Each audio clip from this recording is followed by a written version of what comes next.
Hey! Hello everyone, my name is Chris and welcome to my first game review. In this video I'll be reviewing so popular, so big and to everybody very well known PLAYERUNKNOWN'S Battlegrounds. So yeah, I decided to do this review because this is gonna be a game I'll be playing a lot on my channel.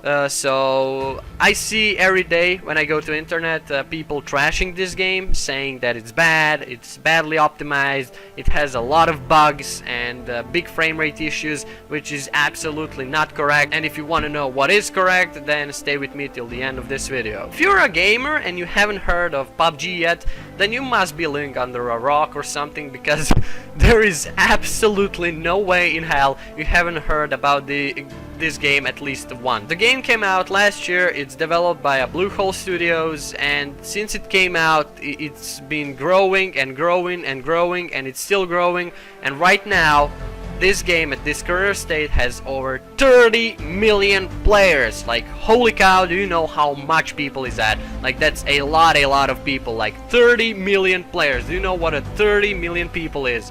It's just a lot of players. Seriously though. Community is so big, there is so many PopG videos on the internet right now. So PopG is just dominating over the internet right now. It's just flooding all over internet. It's so big, it's so popular, and that's why a lot of people is actually coming into it. So what is PopG? PopG, or PlayerUnknown'S Battlegrounds, is a competitive battle royale shooter. So game starts in a lobby where you wait for 100 players to get around, and then you are set on a plane and launched to a map where you jump out, and you need to find a good spot to land, and once you land it's game time. The goal of the game is to kill everyone and be the last man standing or last team standing, depending by the mode you're playing. There are currently right now 4 different game mods you can play: solo, duo, squad, or 1-man, 2-man, or 3-man squad, depending by number of friends you're playing with. All of these game mods can be played in first or third person. I honestly prefer first person because I don't like peeking around the corners, and I just get very pissed when somebody kills me who had an advantage over me by peeking over a wall or something. It's just really pissing me off, and it's just something I really dislike, and it's just not my playstyle. I love to keep it realistic, and in the first person it's just better in my opinion. But it's just about you, what you like. If you like first person, you play in first person. If you like third person, you play in third person. If you like both, you play both. You switch cameras whenever you want. If you play in third person, you can switch camera from first and third person. It's just about you and how you like it, basically. In my personal opinion, first person is much more challenging, it's much more harder, it's much more realistic, and I'm just a guy who likes that and love to see more hardcore stuff, so yeah, I go for that option. If you don't know anything about the game, you probably are thinking right now, okay, well, so what's hard about this game? Well, once you land down with a parachute, you absolutely got nothing. You have to go and loot stuff around, like medical supplies, weapons attachments, equipment, and other stuff. And you have a circle on the map, which is actually a zone, and if you are not inside that zone, you start dying slow and painful death, depending by the size of the circle.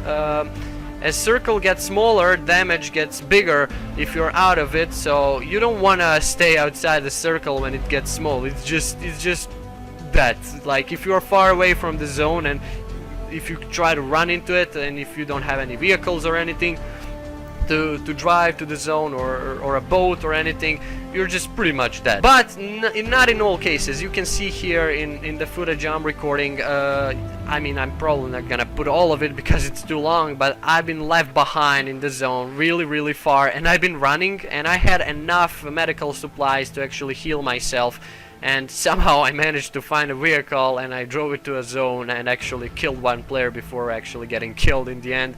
And that's just how it is. You just never give up. You always need to try get to the zone. If you have enough medical supplies, you can make it. So never give up, but sometimes you just won't be able to make it, but never give up. Always try to get to a zone. So zone is one problem.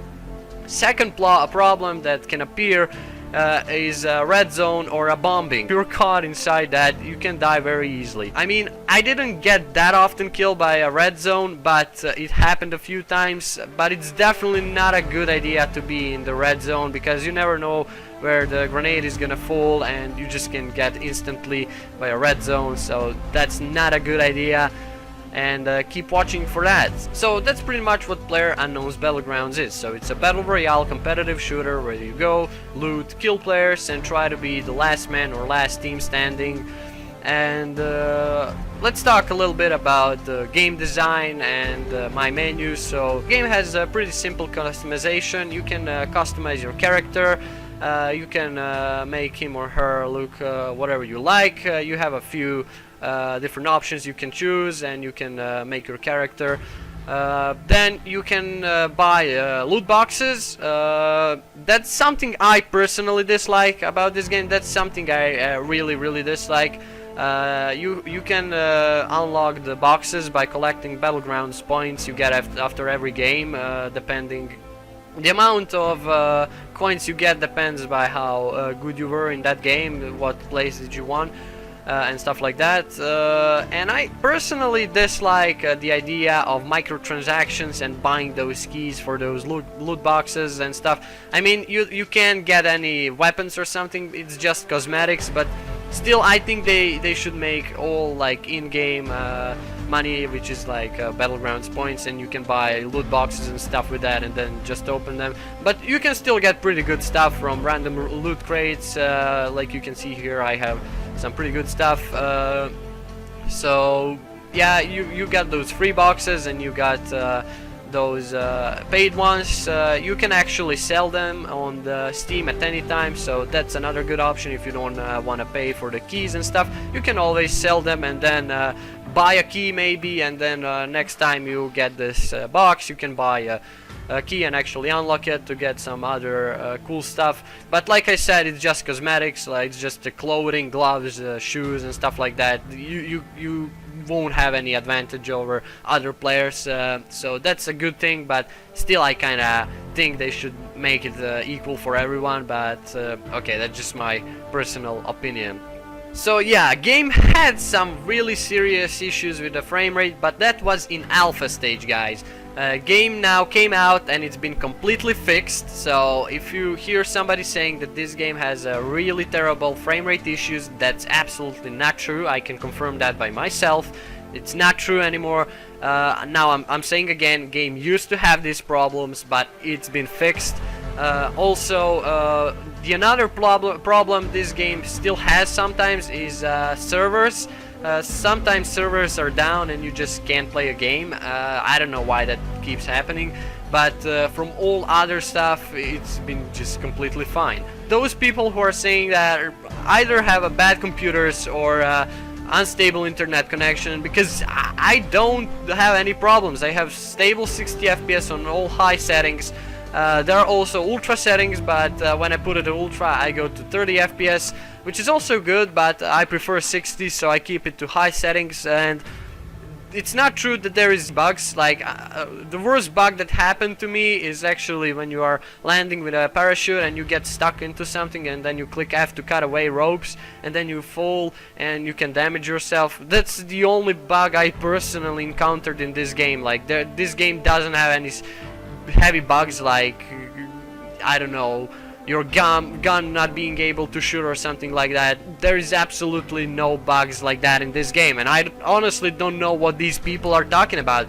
Like I said, the parachute bug is the worst bug that happened to me. Like, this game has absolutely no bugs in my opinion. At least I didn't encounter any, which doesn't mean that this game doesn't have absolutely any bugs, but like I said, in my personal experience, I did not encounter any serious bugs and issues with this game. Although game looks pretty good, on all higher settings it's pretty game, and you'll need a quite decent GPU and a CPU to run it. I'm running it on R7 374 gigabytes AMD and FX 8320 processor, 8-core Black Edition, and it's been running pretty smoothly in 60 FPS, like I said. Yeah, that's pretty much it about this game. I don't know if I missed anything. Remind me down below in the comments, and if you like this video, guys, go ahead and leave a like, share, comment, or subscribe if you want, and I'll see you in the next videos.